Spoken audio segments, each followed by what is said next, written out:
Let's go.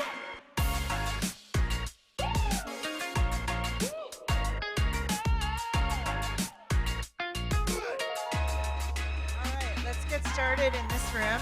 For those of you who are staying, we are asking on this stage the question, what does the cloud actually change? Our speaker brings a ton of experience to the topic. He is the CTO of Improving, a company that is a long-standing Microsoft Gold partner and specializes in helping businesses in a wide range of industries to solve their technology challenges. He has over 15 years of experience in delivering custom software and integration solutions and is now focused on cloud-based computing. So please welcome to the stage, Rich McCraw.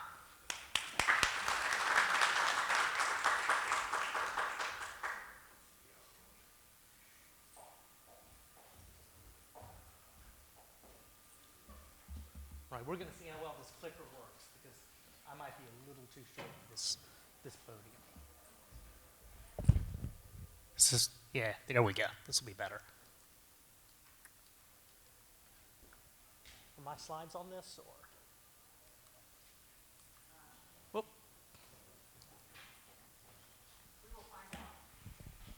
Whoop. We can go without if we have to. So, hi, I'm Rich McCraw, as I said, CTO of Improving. We're a Atlanta-based consulting company. You might have known us as Innovative Architects till about a year ago, till we joined with Dallas-based Improving. We're across 7 cities, and a lot of our focus is on the cloud and how to help companies better use the cloud. The idea today was to talk through what the cloud actually means to your businesses, rather than kind of what it is from a marketing standpoint or a buzzword standpoint. Because people say the cloud for a lot of things, but that's not actually what the cloud normally really means and how it changes your business. So first I want to talk through just a real baseline of what is the cloud. After that, we'll talk about why you should be using the cloud. And that's going to be a lot around cost and efficiency. It's not all flashy, it's not all brand new tech, but it's ways you can run a leaner, more efficient IT organization to support your business. Then we're going to talk about why it's important that you move to the cloud now.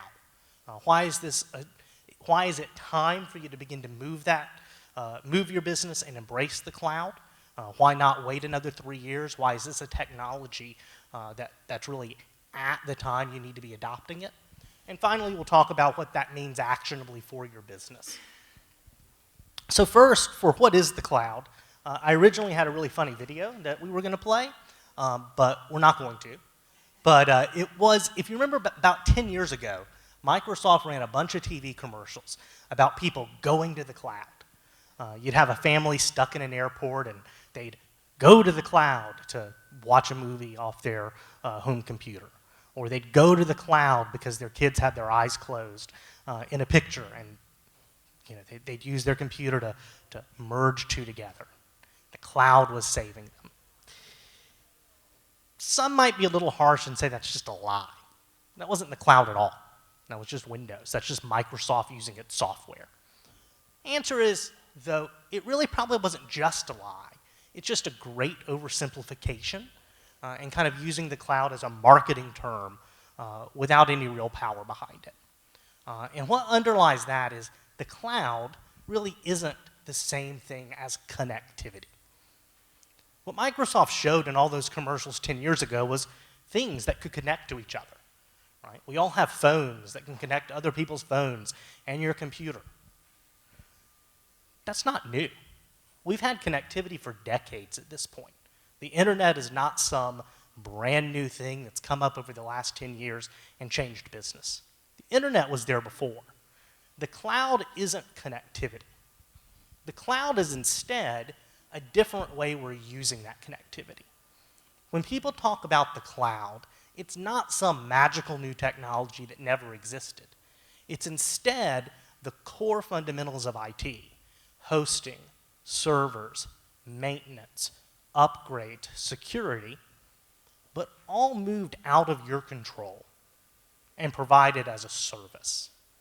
So the idea is if you could take everything you have to do to run IT in your own organization And you didn't have to do that part of it, but you could just use the systems. That's really what the cloud becomes. Now, that's not to undersell connectivity. Connectivity is really important. Without connectivity, the cloud can't work. That's why this didn't come around in the 70s or the 80s or the 90s. But when someone tells you there's a story about connectivity, that's not the cloud that's creating that disruption. That disruption was already there. So what does the cloud actually mean, and what parts of the business is it changing? Well, that's when we want to look at, there's two different kinds of disruption we normally see coming out of technology. One type of disruption is new markets, right? New business opportunities, new customers, new lines of business, right? Those are wonderful. Those are game changers, right? That's Airbnb, that's Bitcoin, that's things that literally didn't exist but have been created. And sure, there are plenty of those on the cloud. But most of those stories are about connectivity, they're about other technological advances, and they're about the cloud making it easier for people to get that in front of the market. Where most of the cloud-driven change comes is really efficiency, cost, and scale.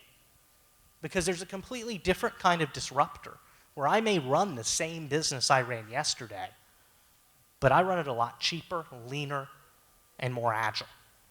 Because if I do that, I can do it better than my competitors.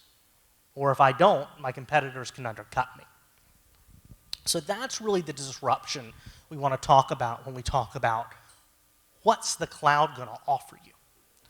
And what this really comes down to is just the cost of implementing the most unsexy thing you probably do in your business, IT systems. No one likes to implement IT systems, but we do have to use them, right? And we use them because they make our business better. Well, the general research right now shows that if I'm implementing a new enterprise system, this is anything from an ERP to a BIM system to a CRM system, a payroll system, it costs about 55% as much to start from scratch to build that in the cloud as it does to build it on-premise. And the reason for that change is if you think about what an on-premise environment looked like, you had to buy servers, you had to order them, they had to come in, you had to place to house them, you have to power them, you need staff, you have to support them, you have to upgrade them. That all goes away with the cloud because someone else is doing all that work for you. So what it changes is that cost structure from being a rather large upfront investment to something that can happen more slowly over time. And as I said, the average drop is about 55%. So if you can run your business with 55% less overhead, or with 55% of the overhead, you're probably going to come out better for it. But it's not just the implementation of those systems. It's also everything else that comes after. It's maintaining them, it's rolling them out, expanding them to a new office. Because in traditional IT infrastructure, you're doing these costs over and over and over again. The general rule is if I do a new implementation of a system at one office, moving to a new region is going to cost about a third of that full implementation again, over and over and over again. Again, with the cloud, we cut that cost down to as little as 35%. And that really, really can help you expand with a lot less overhead, right? Finally, once you're up and running, what are the additional costs just to keep the lights on, right? In traditional IT, hardware upgrades are something that have to happen every 3 to 5 years. If you're running hardware that's more than about 5 years old, you're probably out of support, it's probably legacy. At best, you're on a counting clock till you've got to replace everything. And the longer you wait, the more that costs. But if I'm doing it every 3 to 5 years, and the average is 6 to 12 months of business disruption to do it, right? I'm spending more and more time just keeping my lights on, just keeping my business running, and not really using the IT to help implement better processes, more efficient processes, right? Or do anything that adds value. So as the cloud can help change that cost curve, right, that's going to give you an advantage. Now, the flip side of this is companies will happily tout to you total cost of ownership on the cloud over 5 years is half of what an on-premise solution is. And they're not completely lying, but Microsoft and Oracle and Amazon they're in on the game. They're not losing their licensing revenue. What you see instead is, instead of investing $500,000 in the first year and $100,000 in the next 3, it might cost you $200,000 every year for 10 years. It becomes more of a renewable cost. And that renewable cost, all other things being the same, probably eventually averages out. So this isn't some magic bullet that makes IT free. But it does make it something where you don't have to invest a year in advance for growth you hope that's going to come and takes cash out of your pocket today. Instead, you can invest enough to get the system in place, perhaps a better system than you could have otherwise, and as you grow, the cloud lets you scale that much more easily. Because rather than buying servers for another region or another office, rather than buying additional hardware, getting it delivered, racked, mounted, and running, if I need to expand, sometimes in the cloud, that's as simple as I turn a dial on a web page, and I now have more resources. It can be as easy in something like Salesforce as clicking the up button a few times to say I want 100 users rather than 20 users. And you've made these changes in days rather than in months. And you're only paying for them now that you're ready to consume the resources, rather than having to build and hope your business is going to get there. Or, on the other flip of that, realizing your business is growing faster than you thought, and you simply don't have the resources in place to support it.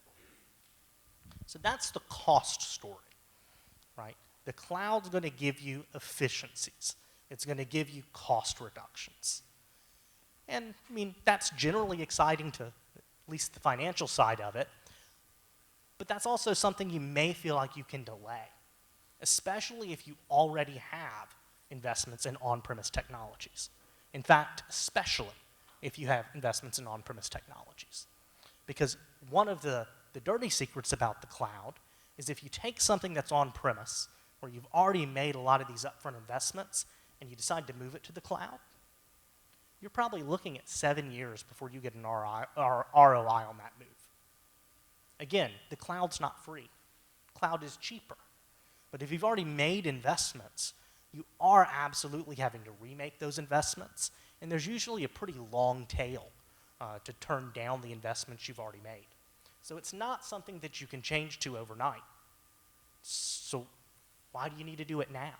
Why do you need to do it if you've already made the other investments? Well, if my first premise was correct, and it costs you 55% as much to run in the cloud as it costs to run on premise, what does that mean for all the new entrants in the market which start in the cloud? They have lower cost. Lower cost generally means they can do things you can't do. So even if you're on the on-premise system, if you made those investments, you've got to look at changing, even though it's not particularly attractive, because it's the only way you can stay competitive. Then why do you have to do it now? Why, if I'm starting now, even if I believe the cost story, why do I really have to move to the cloud today? Well, the third tenet we wanted to talk about was security. And security really is something that everyone should be worried about today. Statistics show there were 112 billion cyber breaches in 2018. That's supposed to more than double in the next 3 years. Those numbers seem big and they don't seem that scary, but if you think about the average cost to a US business that has a cybersecurity incident, it's $7.6 million. That's the cost. And you may think, well, that's just big businesses. That doesn't matter to small businesses. Well, for a medium-sized business of 100 to 200 employees, the average cost is $1 million. And for a small business of under 75 employees, $690,000 is the average cost to recover from a cybersecurity incident. I don't know how many small businesses in this room have $690,000 of cash laying around that they can still continue operations if they've got to pay that out. Right? We need to worry about security because it will affect your cash flow. One of the biggest fallacies in information security is that businesses don't go out of business because of a cybersecurity incident. You'll even see that in lots of papers from security experts. And it's true. If you're a really large business, Equifax is not going to go out of business because of their data breach. Marriott is not going to go out of business for their data breach. That's not true for small businesses. For small businesses, 60% of small businesses who get hit with a cybersecurity incident are out of business within 6 months. So if you're a startup and you have an incident 6 months later, chances are you're gone. 1 in 8 businesses existing, not even started, 1 in 8 existing businesses at the beginning of 2019 are expected to be bankrupt by 2020 because of a cybersecurity incident. And it's all about cash flow. Because if you get hit, that's cash flow just to keep operating. And people think of cybersecurity incidents as a data breach. Well, I'm not storing everyone's credit card. I'm not a retail store. I'm not Target. Nobody's going to swipe credit cards. Those aren't the only things you have to worry about. Those are absolutely out there and absolutely important. And breaches of just personal information are becoming more and more costly. But you also have things like ransomware. If you've read the news, there's entire cities that have shut down for weeks because of ransomware attacks. There's disgruntled employees and the ability for them to destroy your IP. What happens if you lose your last 3 years of work product? Can you lose all of those BIM models you spent thousands or tens of thousands or hundreds of thousands of dollars building for your clients? Right? These are real things that happen to real businesses. And they're growing at a rate of 85% a year for small business. So from there, if we say, okay, it's not fun, it's not sexy, but we need to deal with IT security, even if we're a small business.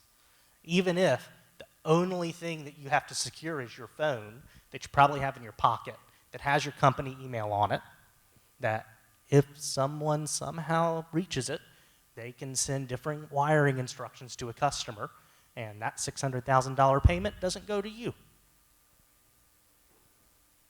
We've seen that happen to multiple customers just in the last 2 years, right?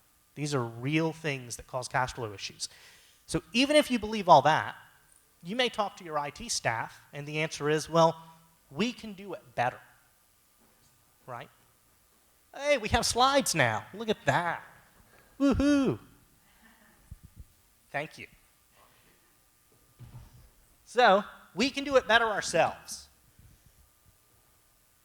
The answer is yes, absolutely. Every IT staff that's well-trained can probably do this in a wonderfully secure manner. And you should believe your IT staff when they tell you they're smarter than everyone else in the world, because that's what they're going to say. And sometimes it's even true.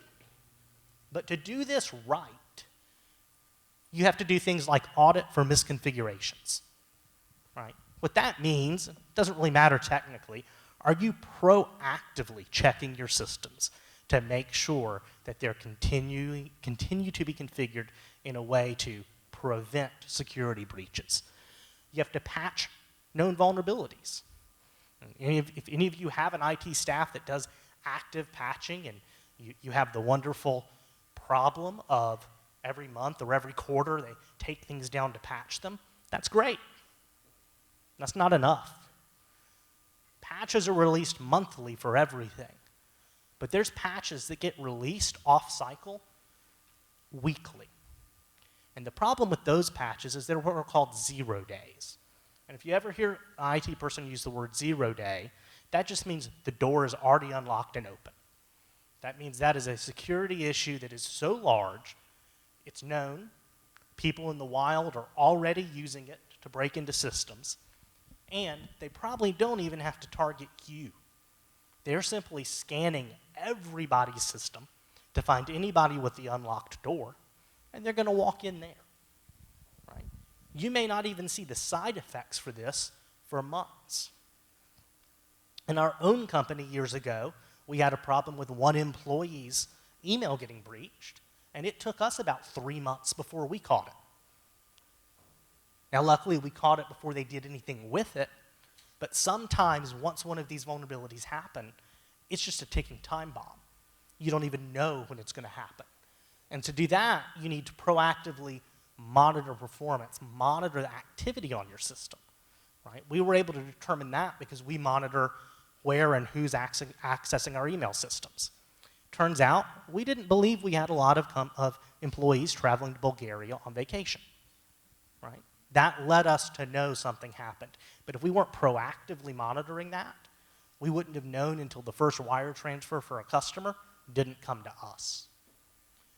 Human error in just doing these simple tasks is estimated to be about 90% of what causes most companies to have a data breach. So when your IT staff says they can do it better, it's not about can they. Do they have the time and resources to do all of those things on the board? And can they do that in comparison with a Microsoft, who's spending $1 billion and has hired 3,500 security consultants just to look at their platform and keep it secure for you? So they're probably right. They could do it better, but they definitely don't have the tools to do it better. That leads us to kind of one of the oldest jokes in IT security. It's not that funny, but it is kind of real. And that is in any IT staff asking for security budget, proactively saying, hey, we need to spend money to add these things to our systems that give you zero business value. You won't even know we did it. And if you do, you probably know because it annoyed you that you got an extra step to log into a system. They're beggars. No one ever gives them money because the business case is just hard till a data breach happens. If you are a small business and you just had to pay $700,000 to fix that data breach, that IT team's getting all the money in the world. This is something you have to invest in up front because it is a black swan event. When it happens, the impact to your business is huge.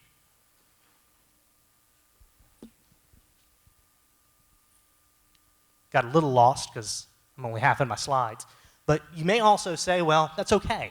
I have cyber insurance. That'll protect me. Well, that didn't protect Target. Just in 2017, for Target's data breaches, they took a $300,000 hit. Now, that's not lost business. That's not lost goodwill. That was $300 million spent purely in recovery efforts. That's equivalent to them losing half of their pharmacy businesses overnight. That's more than they paid in state and local taxes across all the localities where they operate, right? Can your business handle that kind of cash flow? So we talked about cost. We talked about security. What does this actually mean? What does this room actually need to do or care about, or why does this matter? Well, the first thing is, this isn't all negative. One of the things that these cost savings are going to allow you to do is punch above your weight. If you think back 10 years ago, enterprise systems, ERP, planning, CRM, BIM, those were for large corporations only. But if we can lower that cost of entry, if you don't have to lay out hundreds of thousands of dollars for equipment to start this up, You can use the same systems large business uses, right? An SAP implementation 10 years ago was something you measured in the 8 figures.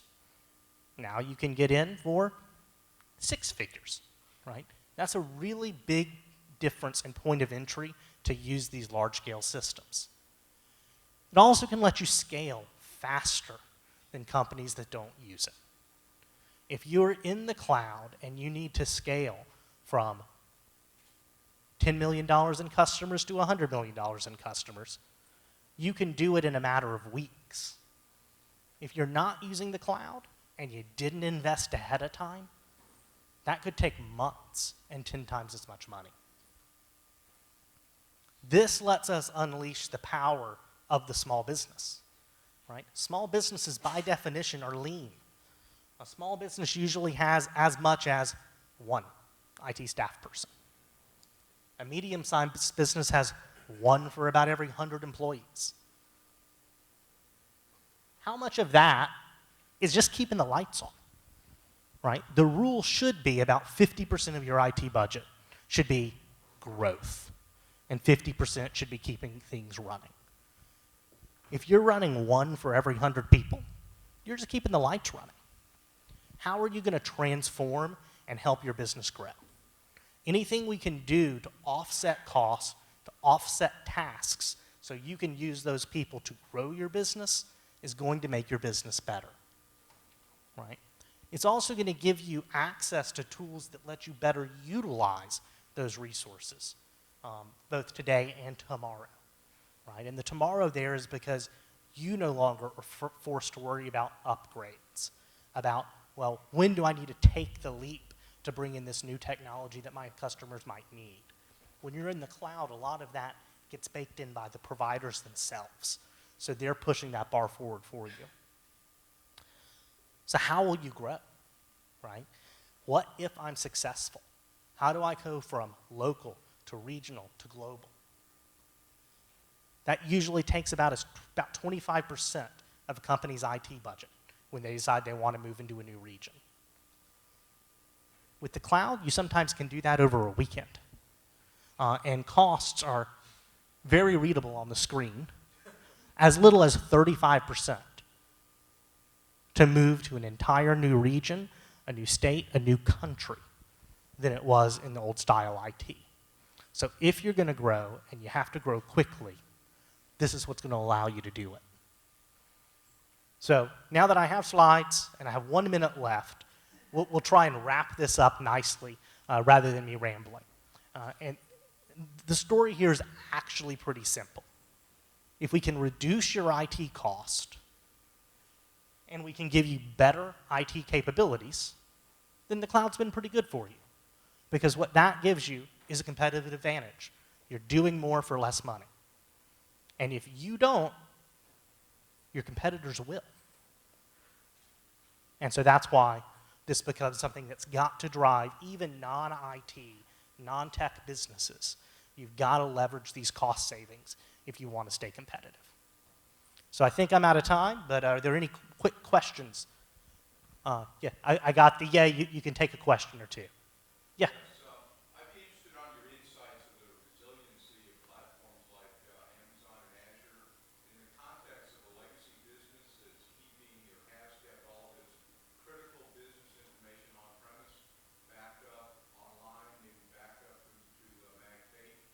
Now with that off-prem, how would you address the concerns of people saying, well, I'm worried about what is Microsoft, what is Amazon doing in terms of replicating that information, keeping it safe in the event of a disaster? That's a great question. And the answer again becomes nothing that you couldn't do yourself, but absolutely more than you'll ever spend to do. So if I spin up a server in Microsoft's East US environment, right, that's actually not one really big building in Virginia. It's 2 about 4 miles apart. And everything is duplicated, right? So they can actually lose an entire building and you never know. That's not even considered part of their disaster recovery plan. That's just their availability, right? But once I'm in the cloud, if I want to say, you know what? I want to be able to handle if the power grid goes out for all of Virginia. It's as easy as setting up geo-replication on your backups. That is actually a drop-down checkbox. You do pay a monthly fee because Microsoft gives you nothing for free. And suddenly that data is also replicated to the West Coast or Canada or South America. Depends on how far you want to go. So the answer is pretty quick. As far as the idea between kind of your mag tapes versus that, they're using these large distributed backup appliances that can handle something on the magnitude of 10 concurrent failures before there's any data loss. Your mag strip tapes, I don't know. I had to literally be taken by the fire department into a burning building at one point to get IRS tapes out. This was about 15 years ago, so that the state of South Carolina would not lose their tax records. The cloud is definitely a step up in resiliency and backup from that. Anything else? Thank you very much.